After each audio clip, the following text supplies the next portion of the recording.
like to welcome you to this APSE Parks and Green Space seminar, which we've entitled rather grandly, Reimagining the Future of Parks. The event has been kindly sponsored by Alliance Leisure, whose details are in the delegates pack that you have there.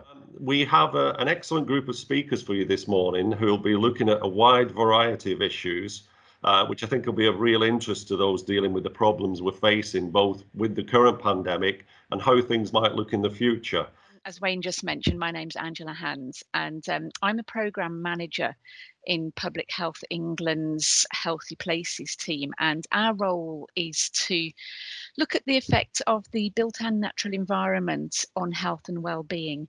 So what this is showing is that the evidence at this stage is quite compelling. Living in a greener environment is associated with many different physical health benefits.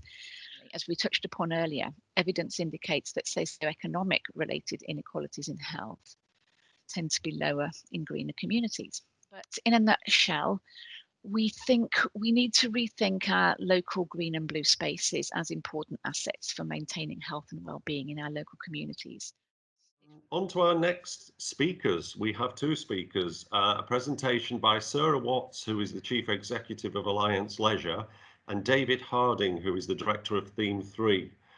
And one of the things that's interesting about this presentation is because of a lot of the income losses to parks and green spaces during this period because of social distancing and having to close facilities, this is going to have a look at how potentially in future and currently we can monetize some of the outdoor spaces, obviously still keeping everything free for people to access, but having a look at some of the issues that people may want to spend some money on and help us to maintain the quality of our spaces. So over to you, Sarah and David. Thank you.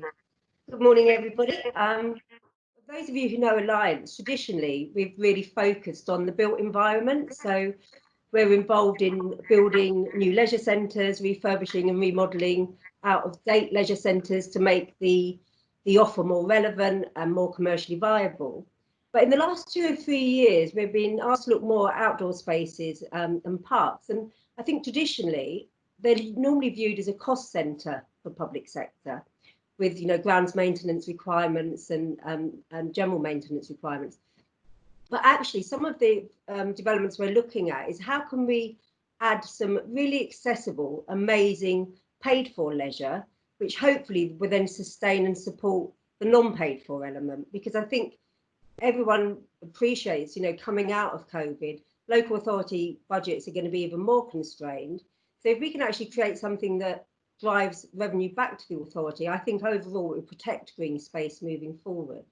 Just to explain why we've got together with Theme 3, Alliance traditionally create amazing facilities where we add a variety of different offers and experiences, but actually realised that we were probably missing something and actually creating a really strong brand and identity, and also taking that local park back to the roots of its community. So hence the teaming up with Theme 3, so we could take the amazing facilities, but also create a story and a brand around it. Stories can be based on anything, to be honest. There's no real rules to this, but often we'll take a local example. For example, Stoke for potteries or Aberdeen for oil, or a commercial link can also be taken.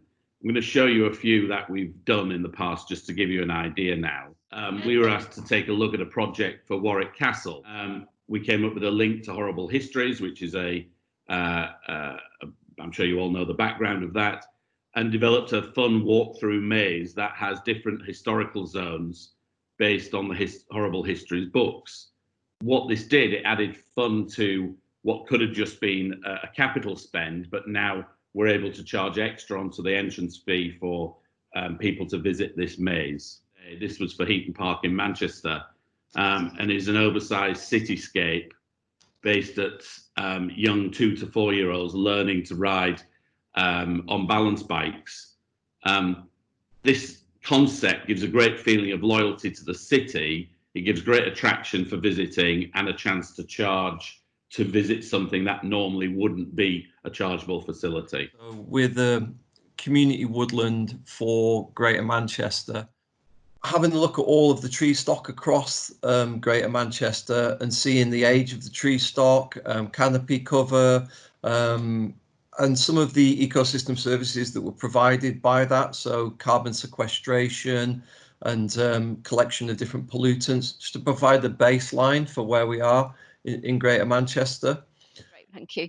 Yeah, my presentation is going to focus on My World City as our new flagship project, really, in terms of trying to reach out to new audiences and really reconnect them with nature.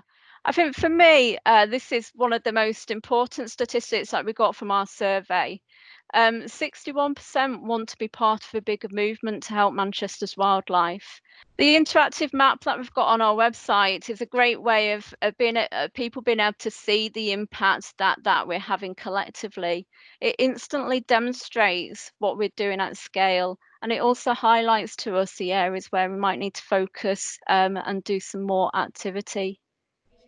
We've never been in a state of national emergency before, so what does that mean to us? How is that going to affect us? Around the coming out of lockdown and future proofing for us is the litter.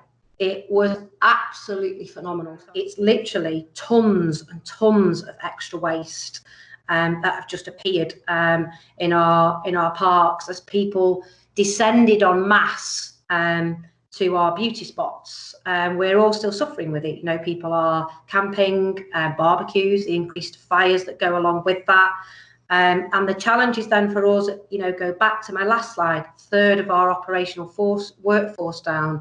How do we respond to all of that extra litter on our sites when we're actually still operating in a COVID world? You know, we're still needing to stay a metre away from each other. So we're still not back to normal operations. So those restrictions and challenges of that are still in place. The rethinking of the value of green space has got to go right up to the top level, and government, senior managers, especially treasurers, because, as you say, non-statutory services are the first to get it in the neck. And I'm just worried that all the good work that's been done is quickly forgotten when you start getting down to counting the pounds and pence.